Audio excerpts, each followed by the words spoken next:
ndaj kësaj figure kaq komplekse dhe një figure që mund të shkatronte dhe mund të krijonte tërmet në vetë politikën shqiptare. Megjithatë, unë kam qenë tek ata persona që kur e kam analizuar Ervis Martinaj, kam thënë që për aq kohë sa nuk ka një kufom, personi është gjallë. Një person i fuqishëm, një person tepër i aftë nga pikpamja profesionale, një biznesmen i suksesshëm i atyre viteve, ka pas mundësi që të largohet apo të jetë brenda territorit dhe mund të ketë bërë qoftë edhe ndryshime të pamjes së tij dhe mundet të jetë sikurse shumë raste në botë janë rishfaqur përsëri. Fakti që nuk ka ende një gjë lidhur me hetimin me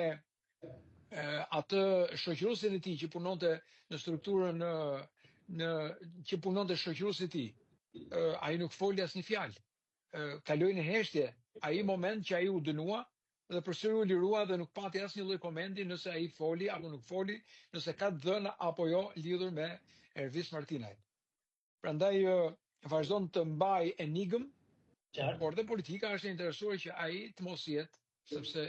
prezenca apo qenia e tij patjetër që do të jetë problematike. Por nëse do ishte i vrarë, të jeni sigurt që do ta kishin publikuar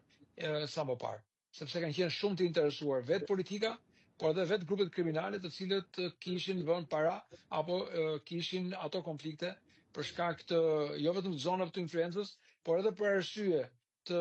lojave të fatit ku ai ishte kontrolluesi i tyre. Madje loja e fatit ka qenë edhe një interes dhe një luftë politike e bërë dhe vetë majoranca. Kanë qenë disa operacione fundi marrëzisë i drejtuar nga një ish ministër brendshëm. Ishte momenti i mbledhjes me forcë të atyre makinerive për treguar që ne e çmontuam këtë pjesë, por kjo gjë vetëm u ndalua dhe u rikalua përsëri o në formën që janë jo të deklaruara, ose një pjesë e tyre mund të rikthehen përsëri duke e kthyer përsëri atë ligjin e basave apo ligjin për lojët e fatit.